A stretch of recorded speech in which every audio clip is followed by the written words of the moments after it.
US. Up to 5 individuals will be given the opportunity to provide comment to the Operations Committee. Speakers will be granted 3 minutes, and all public comments should address operations-related issues. Please note that sign-up is not permitted the day of the meeting. In addition, the chat function during our virtual meetings will not be used as a tool for gathering feedback or answering questions from the public. If you have follow-up questions or feedback and did not sign up in advance to provide them during the committee meeting, my apologies. Please send an email to schoolboard@bcps.k12.md.us, and the board office staff will be sure to provide you with a response. Please hold 1 second as I bring up today's agenda.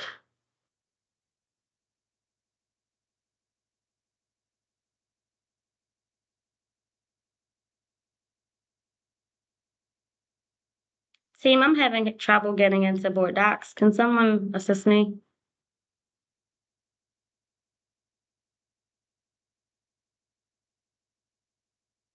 Is anyone able to tell me what is next on the agenda, as I'm having trouble Yes. getting to board docs? John, can you help with the agenda? Yes, good morning, Vice Chair. The first item on the agenda is the Comprehensive Educational Facility Master Plan, known as the CEFMP, and that will be facilitated by Maureen Gershberg. Thank you all. Good morning. Let me pull it up. Good morning. All right. Are you able to see? Yes. Great. All right. Good morning. My name is Maureen Gershberg. I'm the Director of Facilities Planning and Real Estate for City Schools within the Operations Department. Today, we're going to cover the Comprehensive Educational Facilities Master Plan, also known as the CEFMP. This aligns with Board Priority 3. Topics that we're going to cover today include enrollment trends and demographics, current and projected utilizations, school zones and feeders, developments, facility conditions and investments, and programmatic alignment. Some of these slides will look similar because a lot of trends are continuing. So people are having fewer kids still. We're seeing that in Baltimore City and nationwide. There's a slight uptick in the most recent recording year, but not enough to really reverse the larger trend that we've seen, and that you can obviously see here where we're previously closer to 10,000 births. So while the percentage of students that we're capturing in kindergarten 5 years later, that amount has remained steady, but the overall pot of kids has decreased. Baltimore City's population is still decreasing. Between the 2010 and 2020 census, we lost a lot of people, almost about 6% of our population. We saw that primarily in our Black communities. We lost almost 60,000 citizens within our Black communities, but our Latino population has increased dramatically. Not enough to offset the losses, but that is absolutely our growing population. We have to provide 10-year enrollment projections as part of the CEFMP. You can see we had historic highs around SY 14-15, and then in 2015, the population of Baltimore City and the enrollment in Baltimore City Public Schools started decreasing. We anticipate about a 5,000 student decrease over the next 10 years, plateauing around 70,000.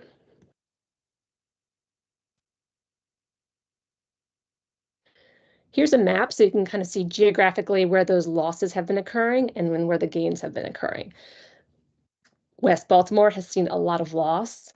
And then, as we're probably familiar with, South Baltimore and Southeast Baltimore, where we see our multilingual and Latino communities, have seen a lot of growth. When we look at the overall amount of change in enrollment over time, we can't think of it as just a net loss, because as you can see, those losses and those gains are not consistent throughout the city. Here's a chart just showing how that demographic breakdown has changed over time.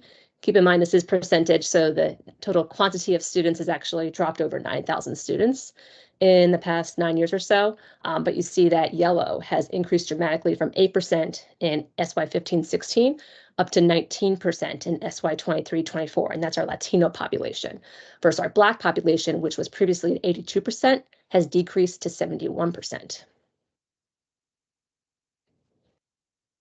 We're going to dive now into some of that growth that we've seen with our Latino population. We previously were focusing more on our multilingual learners, but it's really, when you dig into it, it was really more the Latino communities that were growing, not just specifically multilingual learners. So this year we had more of an emphasis on showing the Latino growth and not just multilingual growth. Here you can see our Latino students mapped. The majority of them are still in the Southeast, but you can see we have huge communities both in Northwest Baltimore and Falstaff, in Lakeland, Southwest, and in the Baybrook Marie G. Faring area in South Baltimore. If we dig deeper into that Southeast area, we've shown it in two areas, Southeast A, which is more central, and then Southeast B, which is closer to that Dundalk area. The top two lines on this chart show the elementary middle population of these areas, and the bottom two are the high school population. So while Southeast A still has the most students in this area, you can see it's been relatively steady between 3.5 and 4,000 since 1920. However, Southeast B, that farther area, they've had a noticeable trend upward that is continuing. And so while we acknowledge that there are definitely more students in the Southeast A, that Southeast B region is growing. And these are the types of analysis and data points that we look at as part of our facilities planning. It's interesting enough that the high school kind of remains steady, even though we have that growth.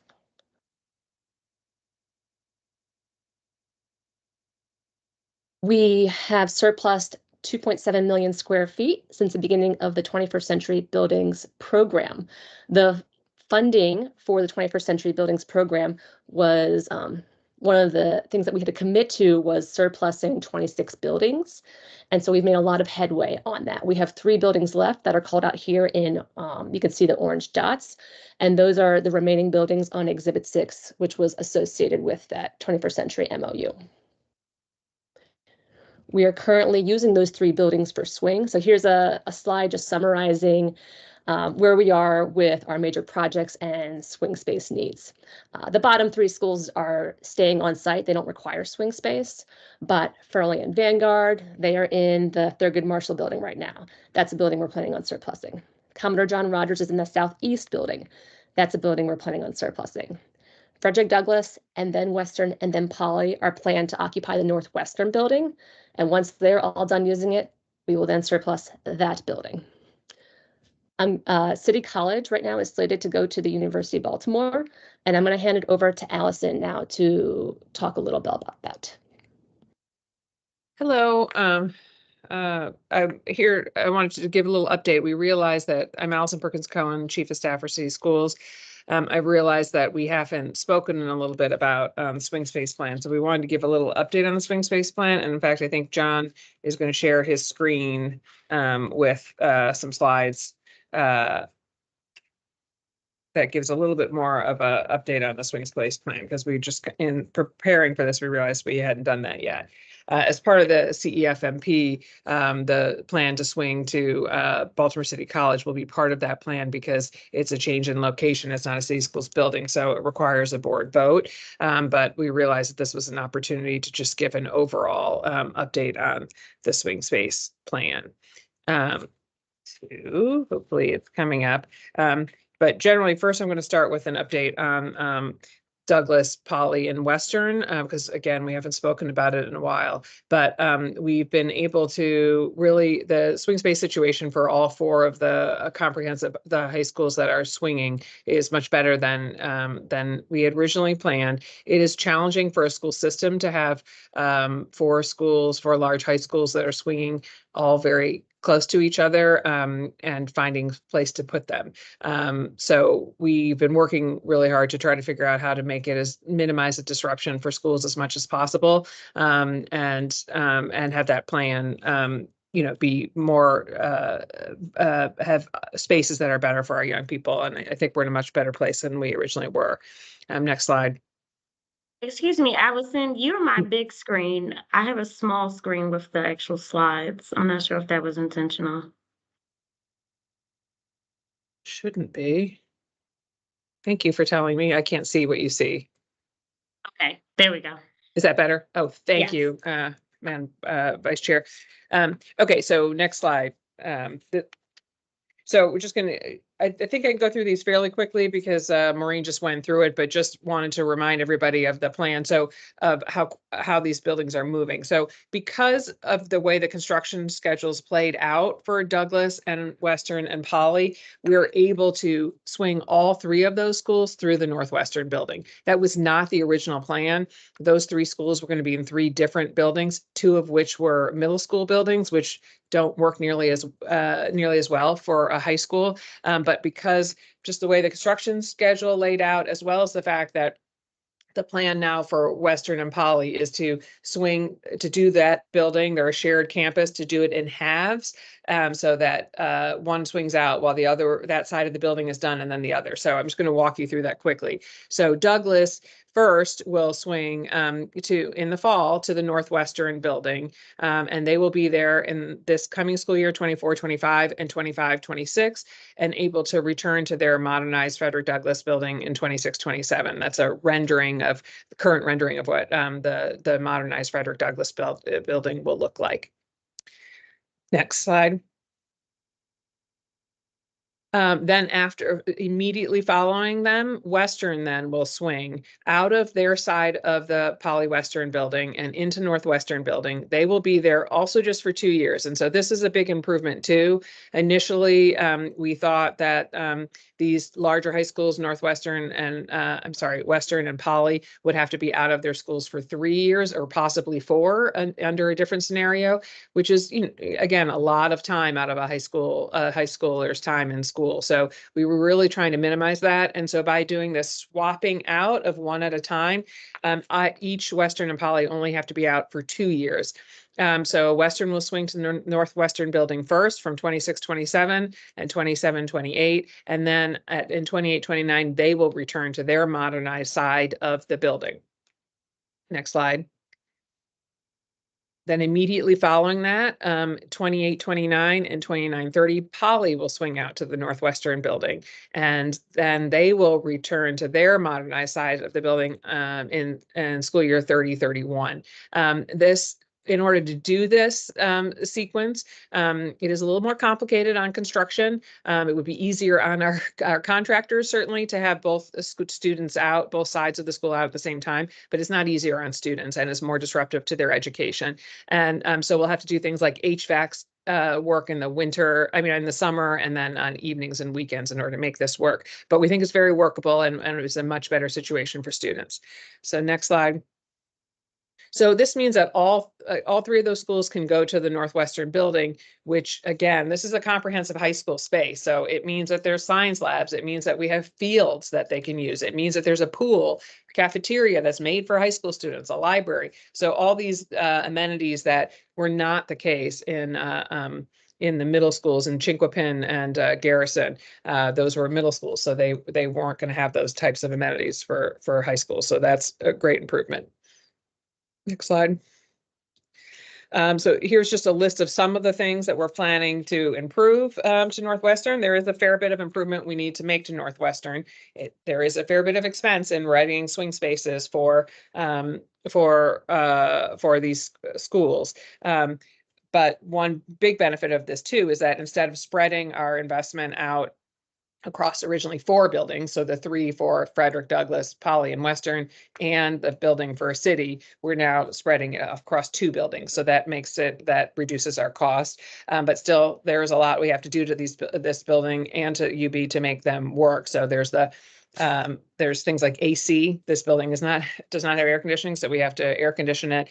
We have to fix the locker rooms. We have to repair the pool to make it usable. So there's a lot of critical investments. And then each that building will be also some of the specific spaces that are needed for the programming in Douglas, Western, and Poly we have to make. So like the law courtroom, the JROTC classrooms, those things we'll have to make in order to have the school facility fit the program of the school that's it's housing at that time.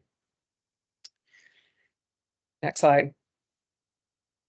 And then, so the University of Baltimore, and again, this is part of the CEFMP because this is one of our schools swinging to a different space. So the board has to take action on that. So we've been working with the UB on the plan. We're very grateful to President Schmoke and to the leadership at the University of Baltimore, who's really worked with us to come up with a plan that works for City to swing there. And again, City was slated to swing also to a middle school. So it was not an ideal situation for a school. And this is a much better opportunity for our young people to be on a college campus. And so all 4 high schools will be in space that's much more appropriate for high schools. And so we're really gratified by that. Next slide.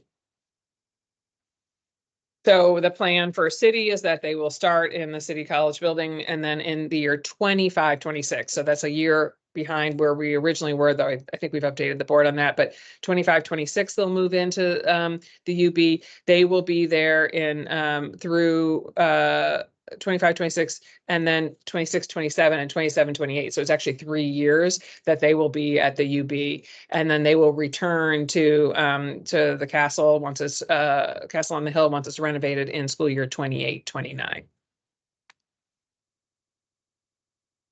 Next slide.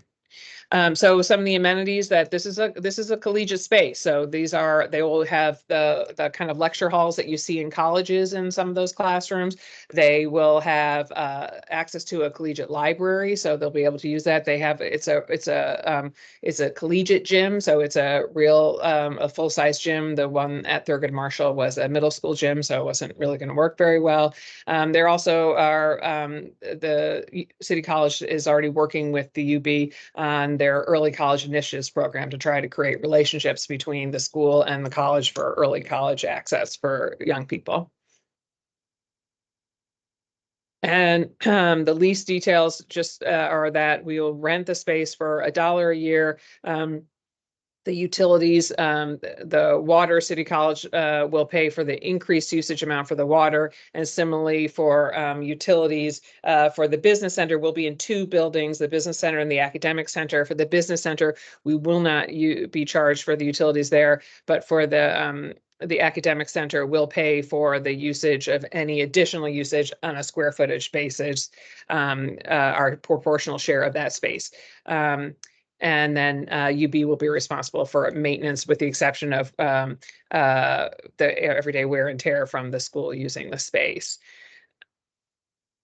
Next.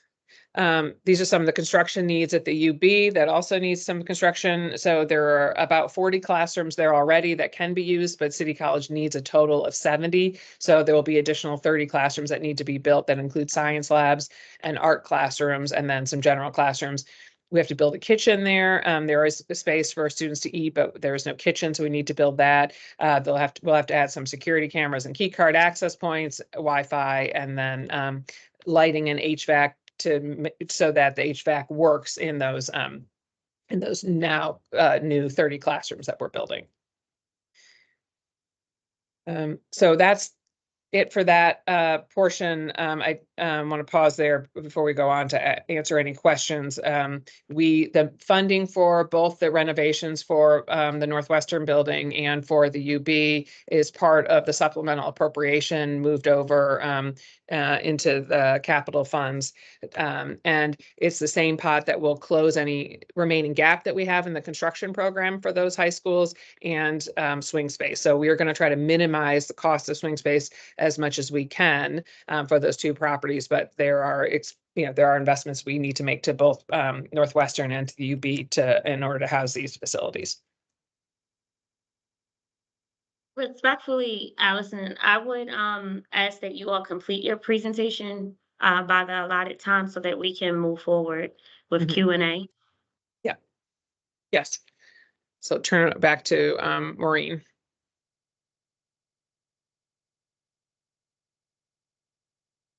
All right. So as I previously mentioned, we have certain swing spaces that are planned for surplus, including the Northwestern building. Building utilization impacts capital funding. We need a minimum of 60% utilization at a site to be able to fund capital projects. And just in general, we have a lot less autonomy than other jurisdictions because we're so dependent upon state funding for projects. So utilization is it has a large impact on what we do and what we're able to do. This chart shows the number of seats overall compared to our utilization. And so while we have some additional seats coming online in the next several years because of some major projects in the queue, that 5,000 student loss that I mentioned previously does impact that overall utilization. So right now we're at 87%, but it is projected to decrease. This gives a breakdown of that building type and how much that occupies within our overall portfolio. About 60% of our portfolio is elementary and elementary middle buildings. So I said on the previous slide, we have a district utilization this year of 87%. 86% is the ideal, but so while we look good on paper, we're very close to 86%. It's actually, there's some very large discrepancies between the different building types. So you can see here, we have a shortfall of almost 5,000 seats, over 5,000 seats at the elementary and elementary middle levels, but we have an excess of 3,800 seats at the high school, at the secondary level. This shows just geographically what that utilization looks like for the elementary and elementary middle zones. Just want to call your attention specifically to West Baltimore, where we also saw those large losses in enrollment previously on the other slide. Planning for schools in Baltimore City is difficult. We have a very large out-of-zone population, even within our K-5. The out-of-zone rate for this school year was 46%. So the map here shows by school zone, the darker green shows the higher out-of-zone rates per elementary and elementary middle zone. And that's not even talking about middle and high, where we have just choice kind of across the board. And so just when we think about where seats are needed, it's not just where there's growing populations, because we also know that some schools, the area itself might be losing population, but because of maybe a school's reputation or a strong leader, we know that sometimes that can be a draw to students from outside the zone. So we have to balance a lot of factors when we look at seat demand and need. New developments don't always mean new students. That's one of the pushbacks that always come up when we talk about the number of seats that we need. The two big ones on here, we'll just talk about those real quick. So the Westport one, we have a student yield calculator, and it takes historic numbers of students in a specific housing type in a specific area and estimates the number of kids and new development in that area of that type might yield. And so with Westport, we're taking that one with a grain of salt because the housing going there is so dramatically different. Like the high-end row homes that are going in are so dramatically different than the historic row homes of the Westport area. So we're taking that one with a grain of salt. We don't think it's actually going to yield over 400 students, but if so, Westport has plenty of space. The Perkins Somerset Old Town development, that will come to fruition because those students were previously there. They were displaced as part of the PSO redevelopment, and then they're going to be coming back. And the new City Springs building will be able to accommodate them. I do want to point out just those other developments in that far southeast and southeast. As we mentioned, we know that area is growing. We often look at the amount of money that we need compared to what we are funded. So if you look at the combined maintenance and capital budget needed for a portfolio of our size, there's a shortfall of $365 million every year. So when we make decisions around major projects or what sites need what projects, it's a constant balance between the limited resources that we have and the need.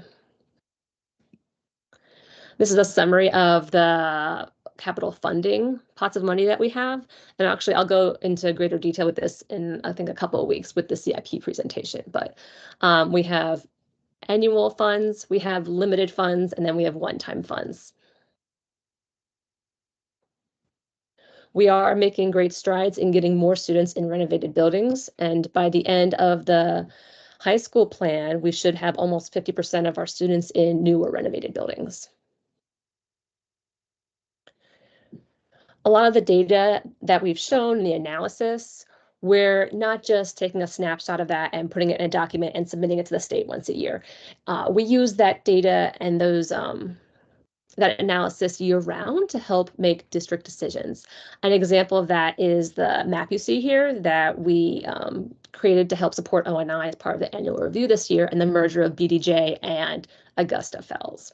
So we use our data to help inform annual review recommendations, looking at our capital funding, programmatic movements, and long-term CTE plans.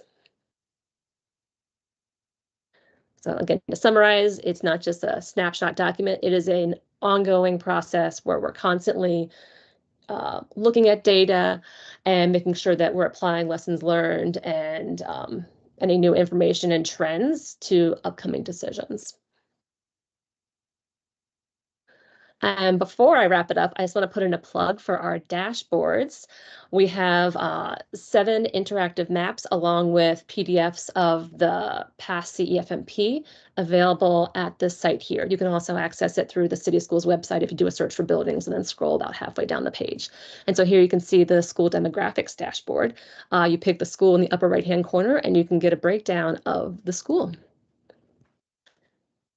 Any questions? Yes, I have 2. Madam Chair, please let me know if I'm slowing the meeting down by asking my questions, because I tend to do that sometimes. I guess the first question is, we look at the capacity utilization. There are requirements in the, when we look at the 30, the schools, I guess the 21 schools in terms of the 21st century. We look at 21st century. 21st century has a requirement that the schools have to have a certain capacity level. If we're losing population and capacity is going down, and also we plan to bring on another 10 schools in 2030, what's that do to the non-21st century schools? Because we have a requirement to have a certain capacity at the 21st century schools. Yeah, so we don't actually have a capacity requirement. We had a district-wide utilization target for SY 1920 that we met, and that was 86%. We do try to ensure that we are maintaining healthy utilizations at our brand new schools. Again, kind of targeting at 86%. And actually, as part of annual review, when we look at merging schools, we look in mind at like adjacent schools that might be brand new that have space. So we are constantly looking at where there's space, if there's maybe an early learning special education program that could be accommodated because there's extra space at a school. So we absolutely do look to make sure we are having robust utilization rates to the extent possible at those brand new schools. The majority of the new schools coming online, as you know, a number of them are high schools, which are different than the majority of the 21st century buildings, which were elementary, middle. And then also those new projects coming online, a lot of them are intended to address existing overutilization. So Armistead Gardens, Marie G. Faring. Furley is a little bit different, but again, those are intended to handle those populations that are already there. They're not necessarily going to be attracting populations from outside their zone, specifically also because Marie G. Faring and Armistead Gardens, those are very high Latino populations, and we find those kids don't travel. They prefer to stay in their community. So we're not really concerned with those future schools decreasing the utilization of their adjacent schools. Okay, my other question is to Allison.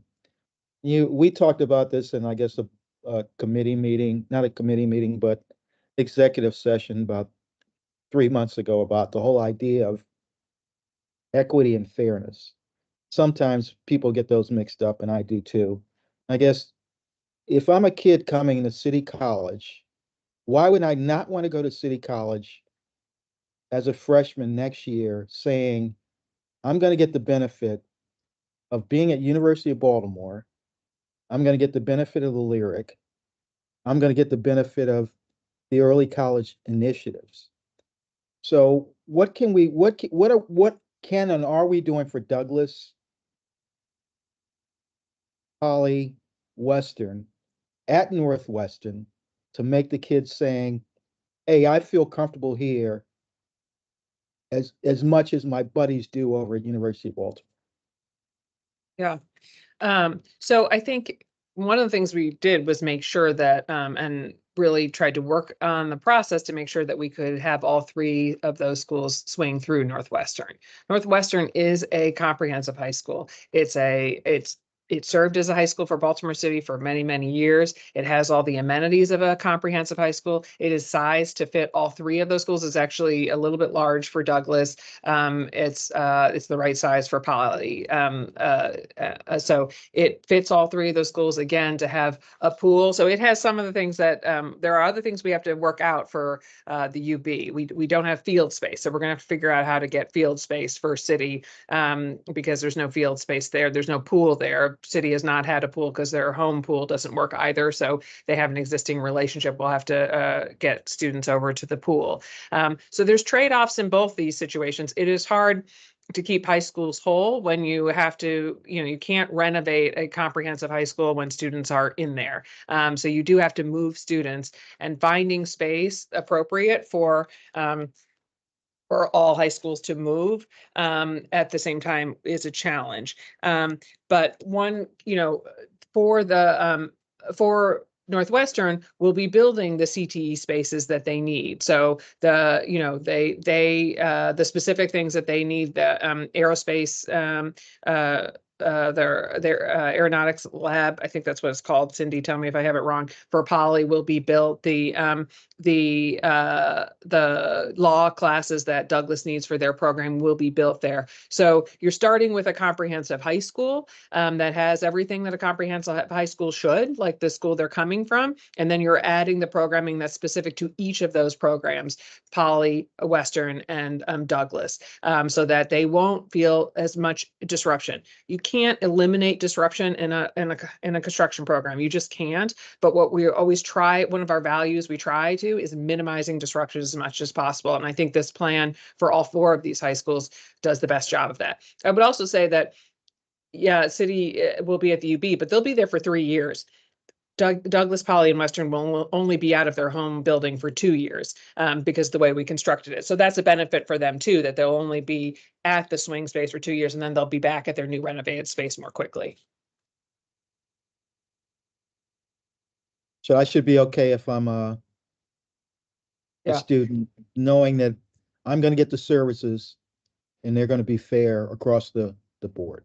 That's right. And our schools all have access to early college, and so does City currently. This is just, they'll be in proximity, so they'll try to build that more deeply with UB. They don't always work with UB currently. So, but early college should be not unique to City. All of our schools do have access to early college programming. Thank you. So Thank you, Madam Allison, Chair. I from first learning about this opportunity, I was very unsettled. This is a tremendous opportunity for the school community and for the system to partner in such a unique way. But also, Commissioner Reed has alluded to just the matter around equity. And so my questions will be centered around that. First, I would be curious from a cost perspective, what would be the comparative analysis to making those investments in a current swing space as opposed to making these one-time investments at University of Baltimore? And I think what's really concerning to me is that we would make such a significant investment in a space that's already planning to be renovated when we conclude our time there. And so I'm very unsettled with that. But what is that cost analysis between the two spaces? Yeah. So the costs for we're still working on the costs, I have to say, because we're in the early stages of trying to figure out exactly what what we need to do. So these are all rough Can we estimates for pause both. that then? So if we are approving the CMFMP, if we're approving the CEFMP, we don't know the costs? Well, we're giving you the high end estimate. So we're using conservative estimates for both UB and for Northwestern to, to make sure that we're covered, but we're being conservative in terms of giving the high estimate. So the high estimate for the UB is between $9 and $10 million for renovations to that space.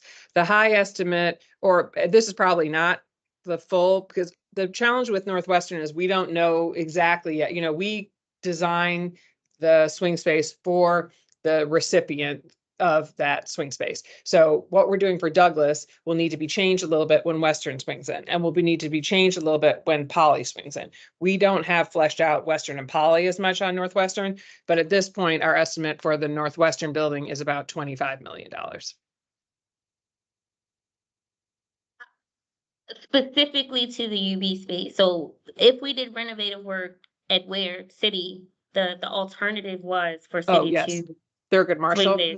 Yes. Yes. Thurgood Marshall, the estimate, again, that was early stages. We didn't go too far down it because we started working on the UB, was about $12 million.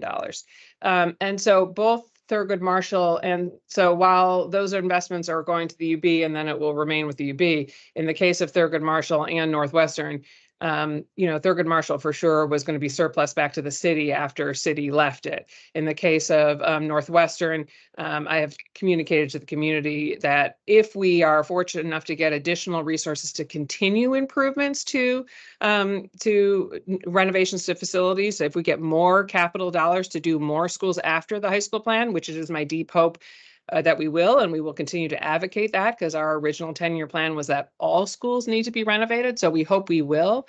If we do, then I think we would potentially keep the Northwestern building because it's a good swing space for high schools. It's a very good swing space for high schools. If we don't, it's expensive to keep empty buildings vacant. So then we would surplus it back to the city. I think we keep transitioning Northwestern. I'm most curious about Thurgood Marshall and UB, this comparative analysis in Yes. that space. Mhm. And I'm stuck there from an equity perspective that I know that this year specifically, there were school communities across our portfolio that had to make very challenging decisions as it relates to security cameras and hall monitors. Like, we're looking to put additional staff in these spaces. We're looking to build additional classrooms at this space where we have no autonomy around what happens after our students transition out. And so the biggest kind of social capital that we have around swing spaces is as they are needed, we can surplus or not. That is not the luxury that we have here. And I think this is a tremendous opportunity if it's scalable. And I don't see that. And with such a significant dollar amount, I'm very much unsettled in supporting it. I am. I know that has been a challenge across our system. That's something that community has lifted so much, specifically around security. And we're making those upgrades to this particular space. What is the line of sight for this approach? Yeah, again, you can't do high school renovations without having swing space. That's just a fact. They don't work. Again, we've been able to do because there's a split building at Poly Western, we're able to do half and half, but a large school, a comprehensive school, has to be off the site at any one time that we're doing that facility because you just can't do high schools that way. And so when you have a swing space, you have to make investments in that swing space. That is a fact. And again, the investments we would have had to make to Thurgood Marshall would have been more than we're anticipating that they are to UB, and it would not have been as quality space. The space would not have been, it would have been middle school space still. It would have been much more inadequate for students and would not have supported the learning as well as we can at the UB for cheaper. That's my question that we haven't gotten to. What is that cost? Oh, I said, I'm sorry if you didn't hear. We said our estimate for Thurgood Marshall, our early estimate, again, we didn't get very far. It was $12 million. And 12. And what are we putting into UB? 9 to 10 million. 9 to 10 million for one-time consumption. There's no scalability opportunity to use for other school communities. This is an agreement for City College, but again, that's true for Thurgood Marshall too. Thurgood Marshall was going to go back to the city afterwards. Oh, the difference there is, one of the biggest arguments we get from community is that we leave behind these shells of a building that can't be used afterwards. That's one of the biggest issues we hear from community is we leave these buildings, we surplus them back to the city and they're unusable. And so we could, obviously dance around that. I will say, in moving forward, and I'll yield to Commissioner Mohammed to see if he has any feedback. But knowing that when the board approves, consideration for the board to approve the CMFMP, I'm not aligned in this moment. I'm not aligned. Commissioner Mohammed? I appreciate it, Commissioner. I think my concern really lies in the place of just equity, the opportunity for our students to be on a college campus would be amazing. It's just, I think I have concerns with if and how we're engaging in what we're receiving from community. When we look at the possibility of inequities that are already felt between different high schools, and for this particular high school to have access to their swing space being a college campus is a concern that I hope that we've already touched with community and community is okay with it. That's where my concern lies. I would say that the consideration financially of the 10 million versus the 12 million that could be spent in a space that we own. I appreciate the commissioner highlighting that. That's good insight. I would love to know more about the potential of how we could use Thurgood Marshall after, if we intend to continue to have swing space. Is it viable for us to hold on to, similar to what we're trying to do with the Western space? So just your perspective on those concerns. Yeah. So the Thurgood Marshall building, as the city has a plan for it, so we had to ask, there's something that the mayor wants to do with the Thurgood Marshall building, so we had to kind of talk to the city hall about using it for swing space. At the time when we proposed it, it was the only option we had. Again, finding space for large high schools to swing is very challenging. And so it was one of the few we had. So it was supposed to be surplused earlier. We asked for a delay because of this need, what we at the time thought was a need for swing space. But the city very much has a plan for that space and wants it back after we're done. What is the plan? I think it's a rec center, I believe. Cindy, can you help my memory? I think it's a rec Yes, center that they it's a rec plan to center. build there. A Yes. large rec facility. Thank you.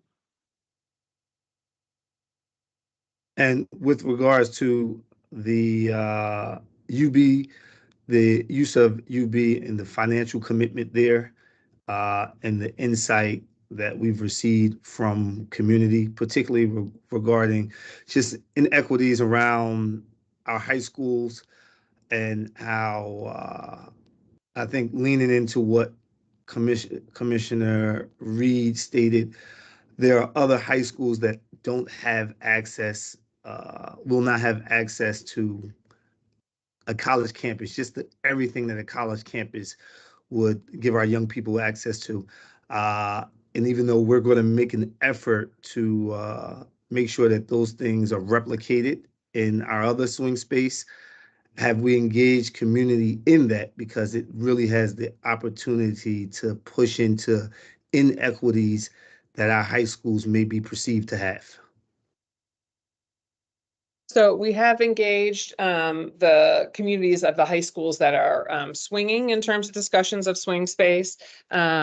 And we've engaged the community overall about the high school plan. The reason these high schools were picked for renovations in the first place was because of the condition of their facilities. These are the facilities that are the most expensive to maintain. They had the most expensive repair costs each year because of the condition of Douglas, Western Poly, and City. So that's the reason they were selected. They're some of our largest high schools. As I said, it's very expensive to both renovate their new space as well as to swing them. but also very necessary. City, Poly and Western have had HVAC challenges that have made students miss school for long periods of time. And keeping those HVAC systems that are very outdated running has been a real challenge. And so there was real urgency to do renovations to those buildings. At the time, some of these things have happened, but at the time, when we first were talking about the high school plan, my memory I remember Poly Western better, but City had similar challenges. Poly Western, just for systems improvements of roofs, windows, and doors, HVAC, was in the neighborhood of 75 million, I think, that it needed at the time. We, on an annual basis from the state for all of our CIP, for the entire system, get $27 million a year. So there was no opportunity to do these large high schools absent an opportunity like the Built to Learn Act. We needed to take that opportunity in order to do these high schools, and these were the ones that had the largest annual costs in terms of repairs. And so that's why they were selected. Then swinging them, they're some of our largest high schools, so swinging them has been a real challenge. We were prepared to swing them into the Thurgood Marshall building, the Chinquapin building, and the Garrison building. Douglas was going to Garrison. Western was going to Chinquapin, both middle schools, and City was going to Thurgood Marshall. As we started to have those conversations, those school communities expressed concerns about swinging into middle school spaces. Again, in the end, these buildings need to be built. And so we needed to swing folks somewhere because you can't do these much needed repairs without having a place for them to swing. But in the course of those conversations, we really looked at the construction schedule and tried to think innovatively about what we could do differently to mitigate the disruption for Poly Western and Douglas, and just by sequencing the Poly Western separately, that gave us this ability to put all of them through Northwestern and comprehensive high school, which is just a huge improvement. And at the same time, when we spoke to the community, President Schmoke was at the community meeting with parents when we talked about swinging to Thurgood Marshall, when parents were raising concerns about being in middle school. And at that time, graciously offered that the UB could be a location for City because of some of the spaces that they have are used more at night and more available during the day. So made that offer for City. We started exploring the conversation with him, and for the last year or so have been working on exploring what that could look like and how it would work and what spaces we would use. It was an offer specific to City, as President Schmoke is an alum of City, and so that was the conversation. And then at the same time, while we were doing that, we worked on this, trying to figure out a better plan for the other three schools, and we're able to figure out a way to have them all swing through. The swing space we have that is the best swing space for a high school is by far Northwestern, and it's a comprehensive high school made to house high schools of that size. So Allison, the approach around the security upgrades, the additional hall monitors, the security cameras, the updated badging systems and such, what is the scalability across the system? Like, what's line of sight into us offering that and providing those resources for additional school communities? So, all schools have a certain number of hall monitors. They have a certain amount of security cameras and so on. When you're in a swing space, then the difference on the UB is that it's a shared space. So there are some spaces where there are faculty and students for the UB that are there as well. So we needed hall monitors to make sure that we're able to keep our students separate from UB staff and students, and that's why we need that. We intentionally knew that swing space has expenses. There are expenses to being in a swing space for all these schools, so we intentionally put money aside for swing space costs that would be different than the typical cost, and for the close the hole in the construction for these two programs, because we were anticipating this. So my question is specifically targeted to the existing schools in our portfolio. What will be the approach to provide those same accommodations to the schools that have existing and have had historical security issues? So, I mean, we have a security plan that we've brought to the board about putting weapons detection systems in our buildings, about we have, climate work that we do with our schools. So we have that across the school.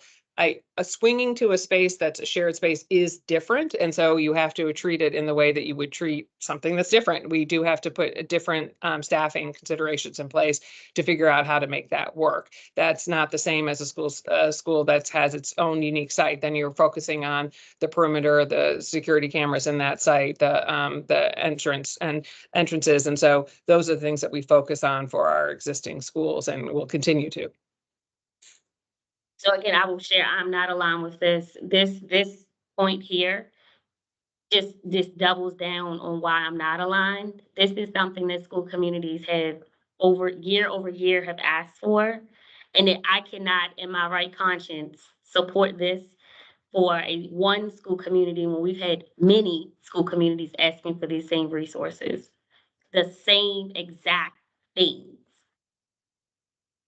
So thank you for the presentation. We can transition to the next one. I know that we're significantly over on the schedule. Mhm. Yeah, please let us know if there's additional information we can provide. We're happy to.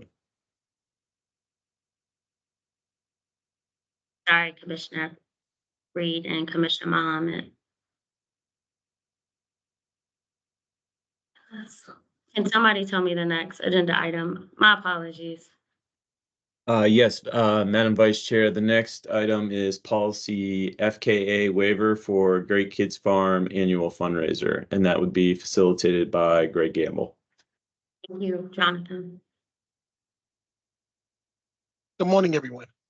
Let me share my Morning. screen real quick. Yes, this is a waiver request from the Friends of Great Kids Farm. They are the nonprofit funding partner for the Baltimore City Public Schools Great Kids Farm. They are requesting to have their annual fundraiser, which will be held at the farm, and they're requesting a waiver so they can serve alcohol. This would be a 2-hour event that would showcase the farm, give tours to the guests. As part of the event, they will prohibit anyone from bringing outside alcohol into the event. All of the alcohol will have been donated or purchased in advance of the event. The alcohol will be served by certified bartenders. They will purchase a 1-day liquor license. They will require all attendees to show proof, and those who are 21 and over will receive a wristband.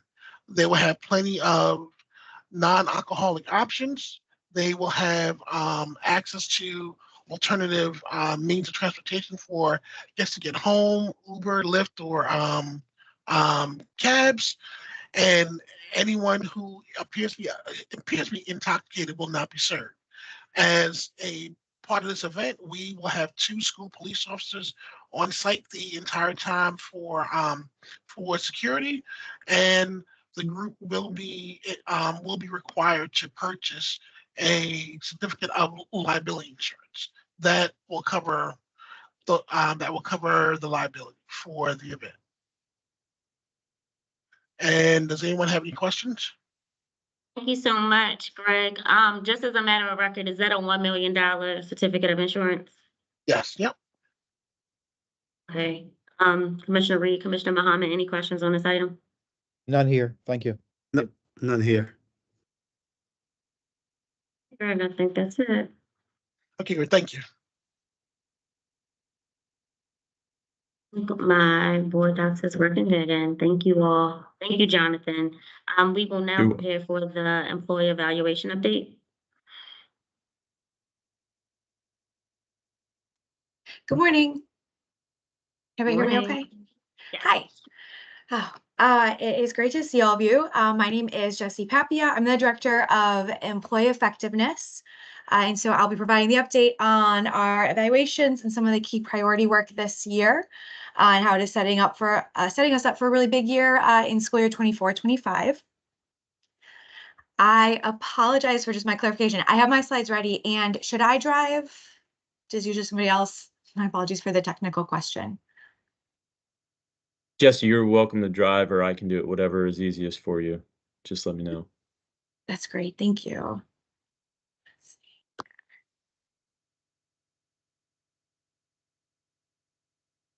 I will share my full screen. Hopefully that helps everything to be nice and big for folks. I'm using the PDF version, so please let me know if it's a little bit hard to see. But again, my name is Jessie, Director of Employee Effectiveness, providing an update to the board today on our employee evaluation work this year.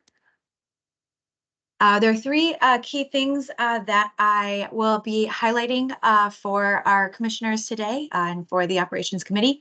One of them is that a big step this year, again, setting us up for school year 24-25, is that we've been continuing several years worth of work on the development of a redesigned evaluation for district leaders and those who support schools, that we are preparing for a new electronic evaluation platform that will be in use next year as part of the broader AMP project, and that we are planning for how we will build capacity for more meaningful performance feedback, and just recognizing that there will be some technical and adaptive needs and spaces that folks will need support. First thing I just wanted to name here is that when it comes to employee evaluations, we understand and value that people are at the core of education. It starts with our students and communities, and they are served by high impact engaged leaders from a wide range of seats all across the district, in schools and here at district office. Evaluations are one tool, they are one opportunity to help us with reinforcing expectations, making sure that people who are working with our students and communities feel seen, understand where they're doing well, and how we can support them and continue to grow their impact and excelling and staying with city schools. With that in mind as our why for employee evaluations and all the work that we do around that space, there are several areas of alignment with board strategic priorities. And in addition to the first two priorities, I just want to name that because of the strong emphasis this year for our team in getting the district ready for a shift in electronic platform, we really have seen ourselves leaning into serving the priority for the board in areas 3 and 5, thinking about high quality modern facilities and resources and making sure there's equal access to this to ensure success. There is a lot of text here, and what I really just wanted to highlight for folks is that we are continuing the development of a redesigned evaluation for district leaders. This has been many years coming. I have been in this role in this team for 11 years. And I have consistently heard feedback that there is a need for improvement in the tools and resources for folks at district office and the ways in which they receive feedback and the ways in which we describe performance. I'm so excited that after several years, we're going to be able to begin the rollout where folks will experience a different evaluation next year, and we'll continue to see that rollout beyond school year 24-25. This redesigned evaluation is intended to be more balanced, include a multi-measure view of how folks are performing, and it is deeply informed by stakeholder engagement and feedback. Again, kind of more anecdotally, since I've been in this seat, in forms that have existed very much predating me, but really we leaned in over the last 3 years to be more deliberate in the gathering and analysis of feedback research in order to inform our development and design.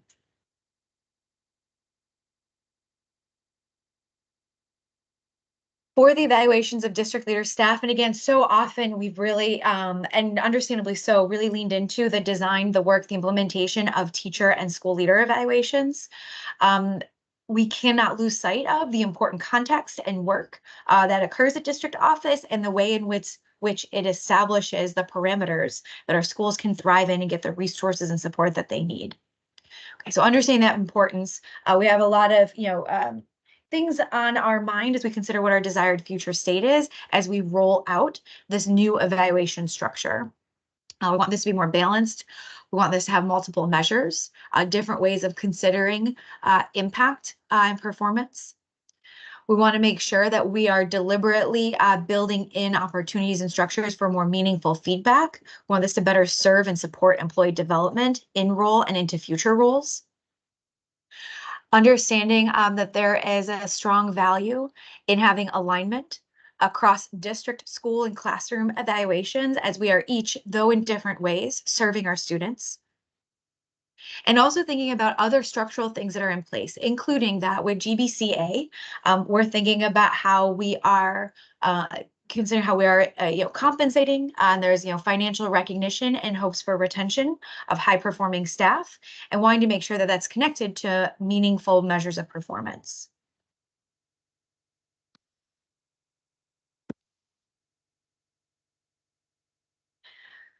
So as a design concept, I mentioned multi-measure, more balanced, and then alignment with school and classroom evaluation, things that have been in place since 13-14 and up to today.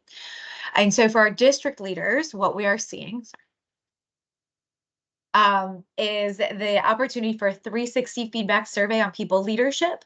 This would be only for eligible folks who are supervisors of large enough teams.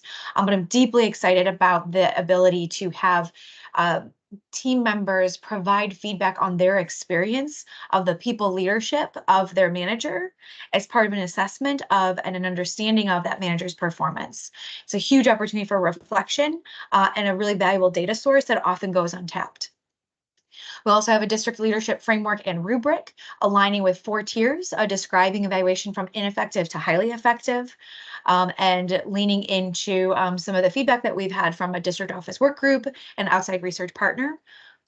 And then a data, kind of a goal achievement component where we can measure impact through the achievement of goal, making progress toward work-aligned goals. And we will be really leaning into the development and piloting of that structure next year.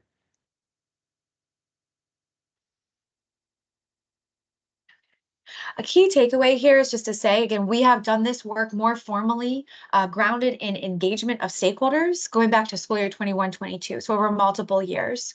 Last year, I was able to provide an update to the committee and the board around our 360 feedback survey, the design and pilot. We did that, and over 350 surveys were completed as part of that pilot, a lot of lessons learned. And this year, you just see this work accelerating and our tapping into and engaging folks across district seats really accelerating as well. We've had a cross-office work group prioritizing and researching standards for that district leader rubric I mentioned. We've had several feedback opportunities on that rubric. We're in the midst of a pilot of that rubric with folks across seats. And for this 360 feedback survey, we've gone from a pilot last year to a field test where over 2,000 people have received survey invitations and information on how to engage. Now, our goal is that folks are engaged, they are part in various seats in district office, are engaged and are part of this development process, that they are aware of the redesign work. I will not say that it will be perfect, and we are, again, trying to consider how we broaden our outreach. But some of what we have done today includes district-wide emails, having an FAQ.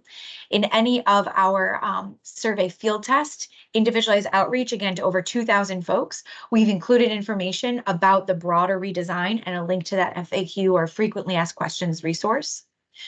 We've been able to, again, kind of set the stage for folks with rubric feedback invites. We've engaged with our bargaining unit partners several times since the end of last year and into this year. And we've also made sure that school leaders are up to date, because these are folks who are serving them, and school leaders are involved in that 360 feedback process as they give feedback on their ILED's performance through the last year's pilot, this year's field test, and then moving forward.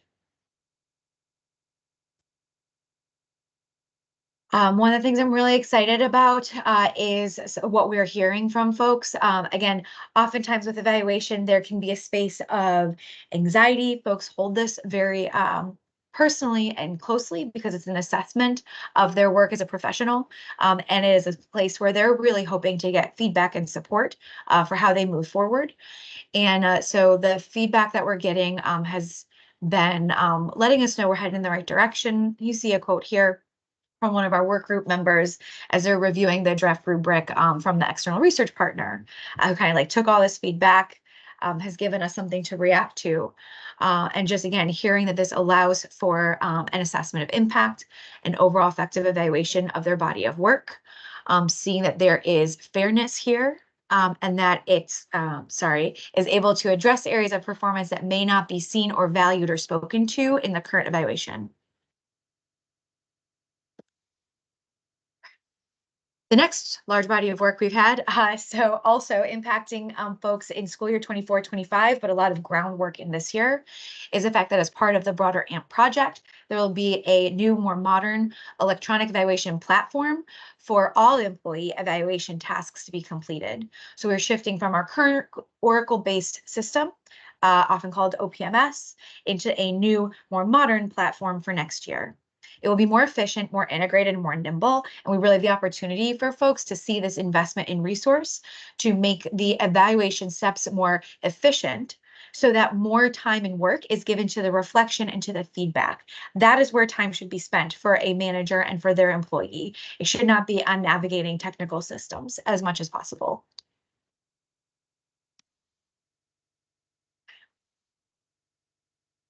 Right. So we had several years, engaged from the beginning with AMP around identifying, the platform that could meet all of our employee self-service, manager self-service, human capital, payroll and finance needs. And as we just, went through that process, we learned that we did need something a little more targeted for the evaluation of educational staff and folks in school districts. So we went through a separate RFI process, and we were able to kick off in December. We've been moving at a very accelerated rate once we have that contract in place. The vendor has been on site, including this week, and we're also giving a first look opportunity, inviting actual end users to test out the system and what we've had set up and have been testing so far, so that they can get some initial experience and exposure and give us feedback while we're still in the development and refinement work with the vendor. We're really aiming for the first kind of more official kickoff of training and support in August, leaning into the opportunity that Operations Institute will provide to support our school leaders and building from there.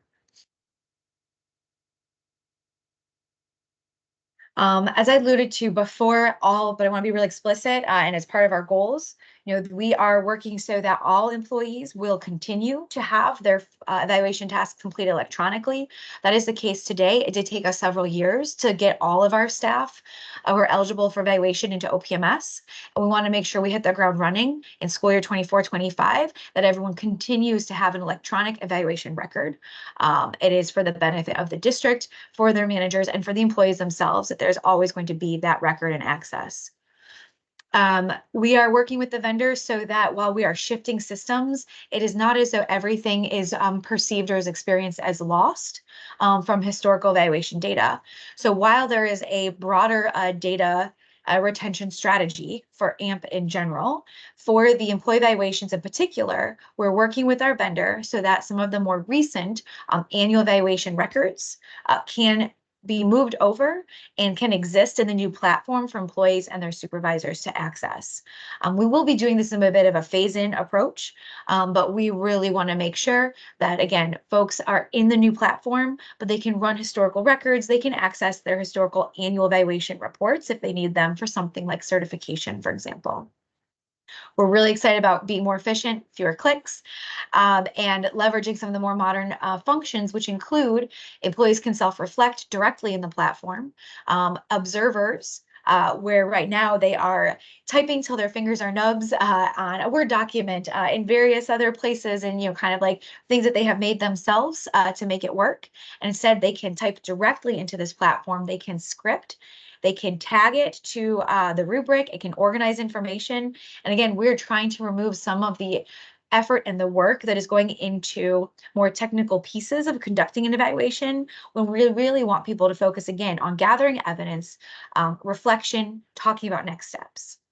And in addition, we've got thousands of teachers who are engaged in the student learning objective process, all of our principals and assistant principals as well. And right now they are exporting data from one student system to put it into another for this key component of their evaluation. And instead, we're working with our new vendor so that those student-facing systems can speak to one another and student rosters can pull right in. Always, again, trying to find ways to minimize work for our end user.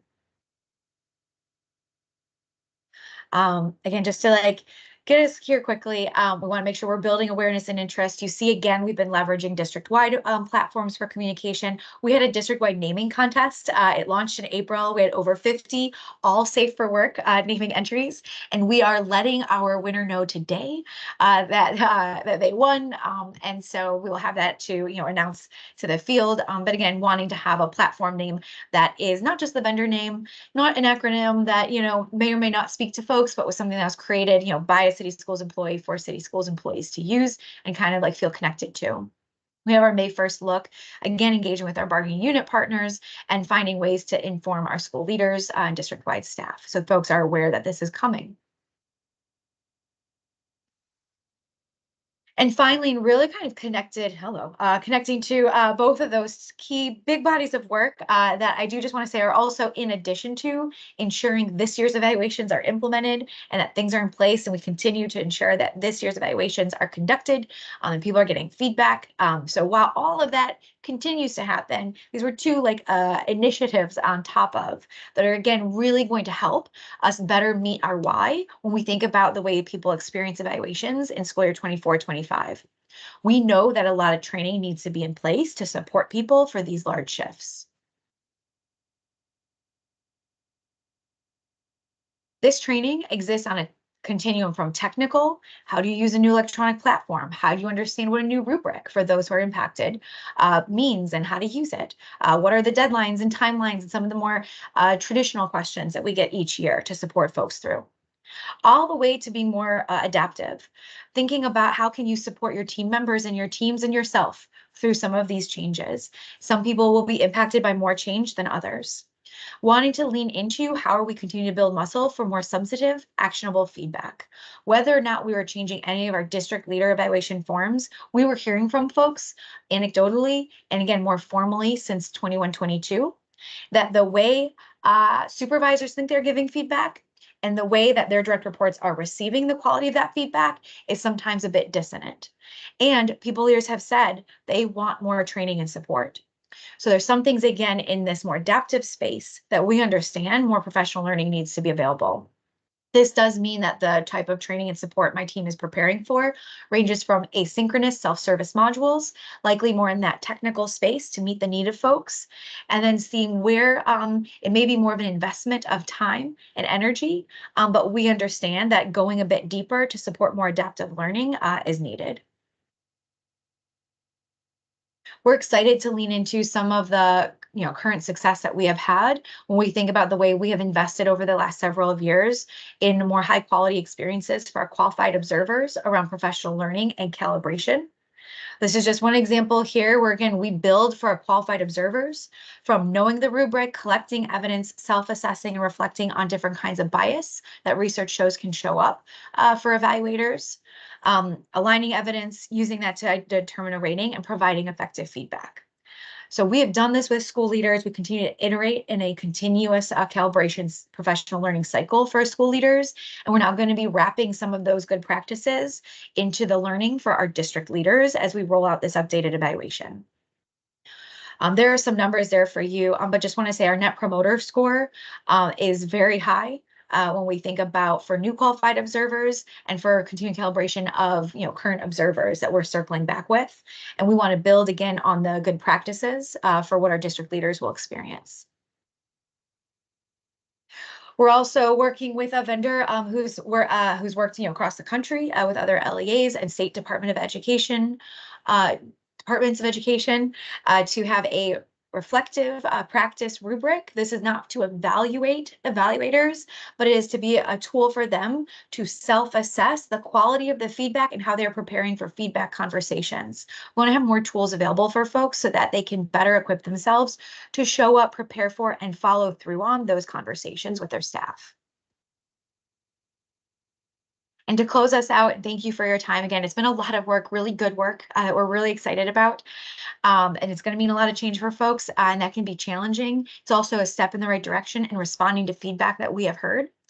But again, we have our first look. We're in the midst of our rubric pilot for the district leader evaluation, as well as that 360 feedback survey field test. In June, we're going to be analyzing a lot of the information that is coming to us, so that in July, we're finishing that buildup of internal training and capacity building. So my team, our colleagues that are in system learning and development and in OIT are ready to help us help others, where we are getting them ready to use new systems or to be ready to implement and engage in a new evaluation. We will be confirming the employee groups that folks are aware ahead of the start of the school year, how they will be evaluated and where they may be falling in this kind of rolling basis of turning on the lights for the updated evaluation for district leaders. Thank you for your time. If there's any questions, I'm happy if there's time that allows now or any follow-up afterward. I will open the floor to my colleagues. Does anyone have any questions? I put 2 in the chat. I mean, because of time, maybe I can talk to you about this later, Jesse. Sure. Because I know we're pushing the clock. But I guess they were both in the addendum. Yeah. Okay. Yeah, absolutely. Yeah, I'm happy to follow up. And for other folks of interest, in the appendix, we included additional detail. And the survey was a feedback survey about experience, and we included a net promoter score as a specific type of question, framed as if you would recommend the training to somebody else. There were other questions we wanted to gather feedback on in addition. So that's where you see the iReady data is reflecting some of the trends with student learning objectives as we're looking at, we don't have this year's data yet, but sharing with the team how we've seen some trends in previous years or last Yeah, year. I already had a lot of red, which didn't look good. So I guess you can explain to me why it looks so bad. And the other thing is, if you have an NPS of 36 and the survey says 90% in terms of they love it, how do they mesh and what's the disconnect? Yeah, some of it comes down to how a net promoter score is calculated. The idea is that you are taking the people who really would promote you. They're not even just like a 5 or better. They're like what is it? I think it's like a 10 or a 9, maybe an 8 as well. And you're subtracting people who are like a 5 or 6 or below. And actually, anything above a 0 is starting to be in like a good direction. It's just the way like that metric looks. It is true, however, that our new qualified observers give us much higher scores than our more veteran observers who we're circling back with. But I'm happy to follow up on any email on those. And then for iReady, just to say we do see more differentiation in SLO results on the iReady, or when iReady is the measure for how our students are learning than we see for some of the other assessments, which is what that slide is showing. But I'm happy to follow up on any other questions folks may have. Mohammed? Appreciate it. Jesse, quick question, and this maybe can come back to me another time. With regards to the beta, the pilot, and the field test, it's clear that we're doing a lot to get feedback and working towards creating ownership of the platform prior to us completely rolling it out. I'm really interested in understanding, when we receive that feedback, how malleable the platform has been for us to really create those nuanced, nimble changes that are needed that staff may be requesting. So if we can get some information around that, that would be amazing. I do appreciate the effort that's being made to create that ownership, even the name itself. That was definitely a nice touch. But being able to see how the platform has been responsive to our needs now would be really helpful. Yeah, absolutely. I will certainly follow up over email as a quick kind of a highlight, headline response to that. Thus far, we have not had the vendor tell us, and they have not been able yet to deliver on any adjustment that we've asked for. I think we benefit greatly that we procured a product that is used for district evaluations, and they also are the vendor and the platform in Prince George's County. And so we have the same team of folks who helped with that rollout and build working with us. And so there are some things it is just designed to do and understand like what it takes in, for example, a teacher or principal evaluation, that some of the other platforms that are more for like a corporate world, I think it would have been much more challenging. And so I appreciate that we were able to invest in and partner with this vendor, but I can be more specific and follow up. Thank you. I appreciate that.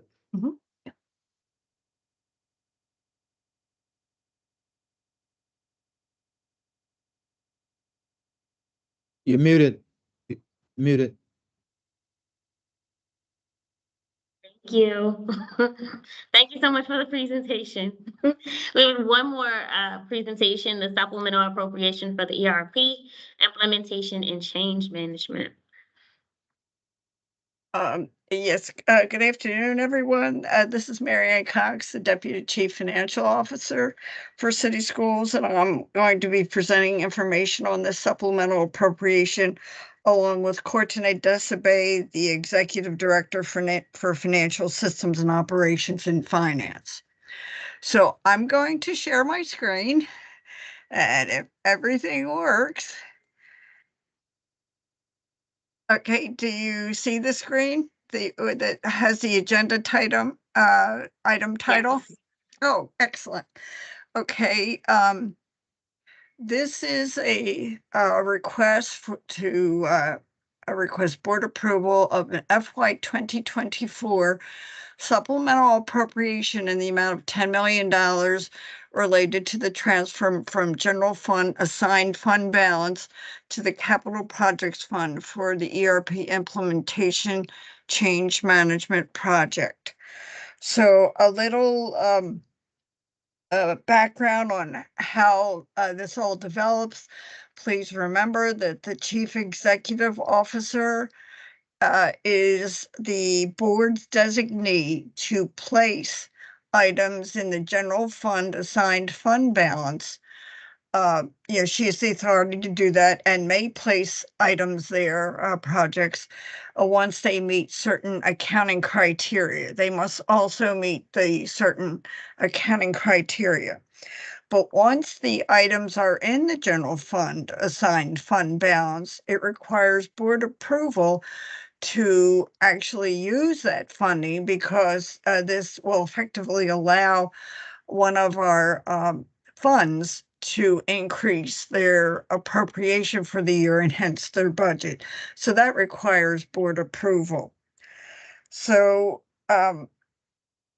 please remember that this is a supplemental appropriation for the Capital Projects Fund.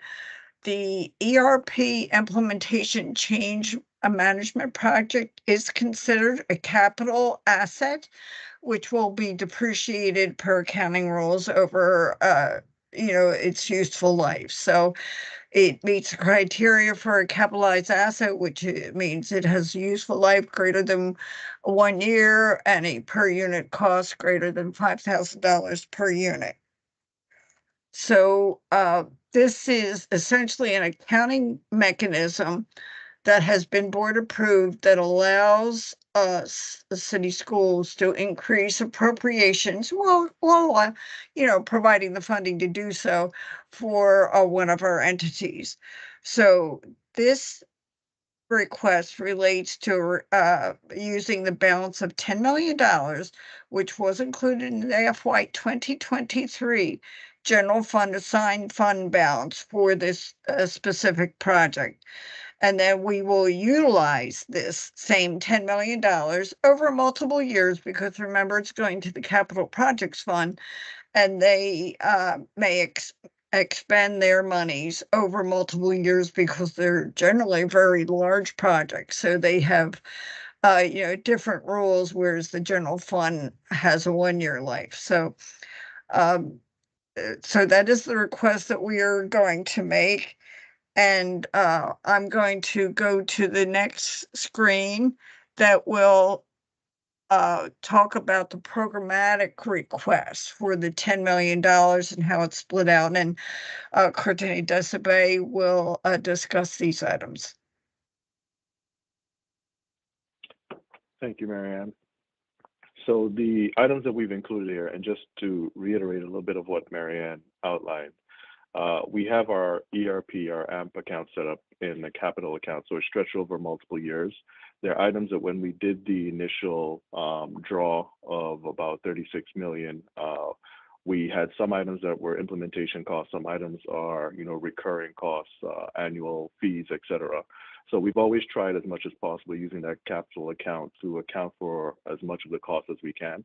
So just to be clear, this request is not because, you know, we're running out of money in that funding stream. We still have approximately 16 million of the original account available, and there's still going to be costs attributed to those dollars that are in there. So we're using this mechanism right now really for some of the items that we had preliminary costs on that we now have more concrete figures to move some of the funding associated with those items into that capital account. So again, we'll have that funding available over the next few years for these items. So some of the things that we have highlighted here are LMS. You'll see that it's on the ops procurement calendar today. Our PMS, which is already in place, Splash BI, which is related to data archiving, the physical clocks related to the time clocks for phase 3 for UKG. We have some change orders for reports and consultation fees, as well as we're going to be implementing now somewhat forcibly some UI changes, what are being called Redwood changes for Fusion. So Oracle is making some updates to the user interface, which is going to involve some changes on our end as well. So those are the items that we have listed here specifically for reference. Do we have any questions? Thank you so much for the overview. I will open the floor for questions from my colleagues, Commissioner Reed, Commissioner Mohammed. None here. Thank you. Thank you. Commissioner Mohammed, any questions? None from me. None for me. I appreciate it. Very clear. Thank you both. Thank you. Thank you.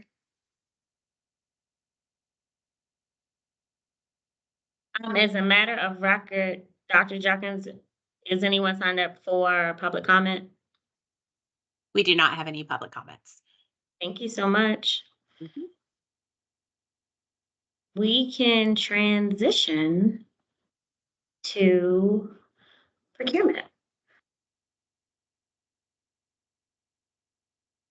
Hi, good morning. My name is Catherine Kamenecki, and I'm a contracts administrator in procurement, and I will be presenting the procurement agenda for ops today. The first item we have is item 12.1, the Chief Academic Officer, in partnership with the Chief Human Capital Officer and the Chief Information Technology Officer, request the board's approval of a contract with Infrastructure Inc. For the implementation and technical assistance to support the district's launch of Canvas and KickUp learning management systems, the LMS solutions. The contract term is July 1st, 2024 through June 30th, 2028. And the estimated total contract amount is $4,655,000. Are there any questions for Commissioner Reed, Commissioner Mohammed? None here. Thank you. Commissioner Mohammed? Sorry, it was on mute. Oh, no worries. Oh my goodness. Any I questions? apologize. None here. Sorry. We can move forward. Okay, 1 second. I apologize. I was shuffling my papers to get organized, and I shuffled them too much. So you have to just bear with me for 1 moment.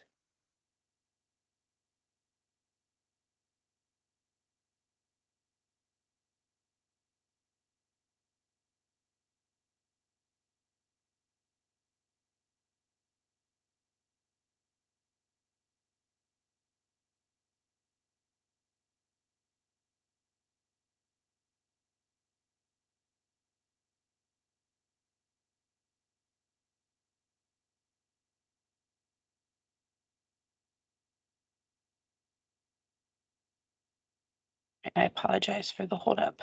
The next item is item 13.1. This is a piggyback contract and a contract increase for Cloverland Farms Dairy.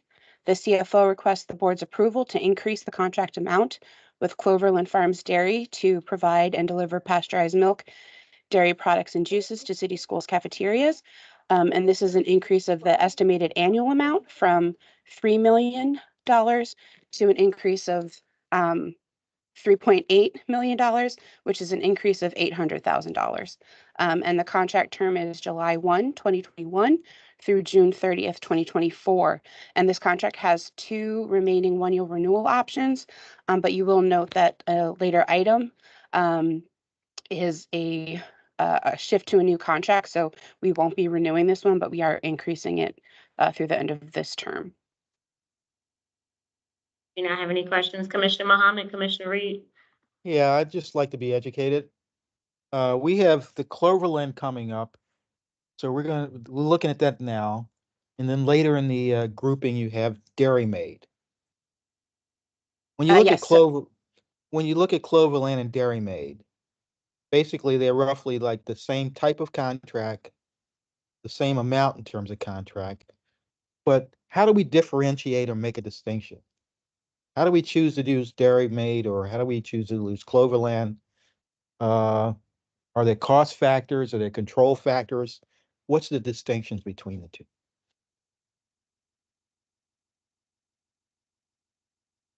Food and nutrition. Good afternoon, Monique Roll for Food Nutrition Services. So one of the determining factors is actually to ensure that we have product. There has been supply chain disruptions since October of last year with the paper that's needed for milk and also juice products. And since then, we have had to make some shifts. But to ensure that we have the quantity of products in a timely fashion for the schools, we are making a shift to a new vendor. In addition, the department is moving towards a more electronic process that would help with billing. So that's another determining factor for the switch to the new vendor. Okay, so Dairy Maid's new. Yes. Okay, thank you. Thank you. Okay, item 13.2, the CFO requests the board's approval of a contract with the City of Baltimore to provide printing and copying services to all city schools. The contract term is July 1st, 2024 through June 30th, 2028, and this includes 2 one-year renewal options, and the estimated annual amount of this contract is $435,000.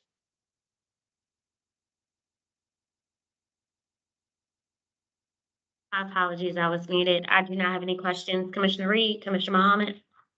None here. Thank you. None here. Item 13.3, the CFO requests the board's approval to contract with Dairy Maid Dairy to provide and deliver pasteurized milk, dairy products, and juices to city schools cafeterias. The estimated annual contract amount is $4.5 million. The term of the contract is July 1, 2024 through July 31st of 2025, and this includes 2 two-year renewal options. Nothing. I don't None need here. no questions. Thank you. We can move forward. The next item is section 14.1, and these are the software maintenance and support renewals, and these are sole source products. The Chief Information Technology Officer requests the board's approval to renew the following one-year software maintenance and support services contracts at a total of $7,225,000, and the contract term is July 1, 2024 through June 30th, 2025, and this is a number of multiple vendors. I do not have any questions. Commissioner Reed, Commissioner Sad. Commissioner Reed, Commissioner Mohammed. I'm good here. Just an academic question. I guess Chief Tommy can get to me or us later, but how do we decide to use sole source versus piggyback? Because I saw in one of the write-ups sole source and piggyback. So I know piggyback, we're basically piggybacking with another entity. Yeah. But the short version, Commissioner, is that whenever someone else has already negotiated a good contract and we can piggyback on it, we prefer to do that because that typically saves us money, saves us work, paperwork, everything. But sometimes we run into a vendor that they don't have a competitor in their area that will meet all of our needs. So we have to sole source to that one vendor, and it takes a long time typically to get it in place. And then once we get it in place, we try to hold on to it. We still look at other vendors, each period, but if we have it, we just try not to lose it because we lose so much time sometime when we, when we have to go through all the process to get, another one in place. So piggyback may not save you more money, but it saves you time and effort in your shop. Yeah, it saves tons of time and effort. And Okay. most of the time, it saves us money. Okay. The sole source, we won't go sole source if we can find that product on a piggyback, because we'll go that way, unless it's just a huge difference. If it's, a couple percentage, then it's worth the time and money because, contracting, procurement, everybody just, the board with board letters. But that's we'll typically go piggyback preferably. Thank you. Thank you, Madam Chair. Thank you. Absolutely. Okay. Item 14.2, and these are the renewals that are the piggyback contracts.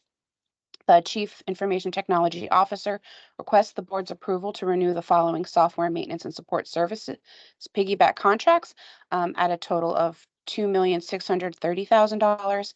And for the most part, the term is July 1, 24 through June 30th, 25, but there are some that the renewal period varies, so they've been identified. I do not have anything. Commissioner Reed, Commissioner Mohammed. Nothing. Thank you. All right, item 15.1, the Chief Operating All right, Officer. So, I think that's when the change is gonna be. Okay. The COO requests the board's approval of a competitively solicited contract with Chilmark Corporation in the amount of $444,736. And this contract provides elevator replacement services at Gardenville Elementary School. No questions. Nothing here. Item Commissioner 15. Reed? I'm good. Thank you. Okay, 15.02. Item 15.2, the Chief Operating Officer requests the board's approval of a competitively solicited contract with BMC Services in the total amount of $1,650,880. And this contract provides health suite renovation services at Abbotston Building, Gwens Falls Elementary School, Rosemount Pre-K to 8 School, and Mount Royal Elementary Middle School. No question. Commissioner Reed, Commissioner Mohammed. None here. None. Item 15.3, the Chief Operating Officer requests the board's approval of a competitively solicited contract with Conquest Solutions LLC in the total amount of $2,045,142. The contract provides health suite renovation services at Franklin Square Pre-K to 8 School, Moravia Park Upper Building, Hazelwood Pre-K to 8, and Garrett Heights Pre-K to 8 schools. No questions. Commissioner Reed, Commissioner Mohammed. Not. Item None here. 15. Item 15.4, the Chief Operating Officer requests the board's approval of a competitively solicited contract with St. Mary's Roofing and Home Improvement in the amount of $1,464,683. And this contract is to provide roof replacement services at Mount Washington School. No questions. None. Commissioner Reed, Commissioner Mohammed. None. None. Moving on to section 18, the Chief Legal Officer. The Chief Legal Officer requests the board's approval to increase the contract amount and extend the contract term for its agreement with outside counsel at Whitford, Taylor, and Preston LLP. And this is an increase of $775,000 and extends the contract through June 30th, 2025, or until the litigation is completed. No questions. May I have a question? Commissioner. I have a question, Madam Chair. Can an executive session, can the CLO let the board know what the aggregate amount of those contracts are in terms of outsourcing versus internal spending? Because I know it's been pretty busy for him in terms of litigations and other things, but maybe the board can have a total number in terms of what the total spend is. Absolutely happy to do that, Commissioner Reed. Yeah, we can do that. Maybe you want to do that in executive session versus on the phone. We'll find out the best way to do it. Okay, thank you. Thank you, Commissioner Reed. Commissioner Mohammed? None here. Thank you. Got it. Okay. The last item is Chief of Schools, Section 19.1. The interim Chief of Schools requests the board's approval of a contract with Rydell All-American to provide sports equipment reconditioning and replacement services. The estimated annual contract amount is $750,000, and the contract term is May 29th, 2024 through January 19th, 2025, and this includes 3 one-year renewal options. No questions. Commissioner Reed, Commissioner Mohammed? None. None here. Okay. I think that is it for us. Thank you so much, Catherine. Sorry, I apologize. The page didn't fit earlier. No worries. I didn't even have my agenda. Thank you. Thank you. Thank you all for making time to attend the Operations Committee today. On those items for follow-up, I'm hopeful that staff was able to capture that so that we can close the loop on those items before our next meeting time. You all have a great day. This is end of call. Thank you. Thank you. Thank you. Thank you. Have a good one, Thank guys. you. Yep.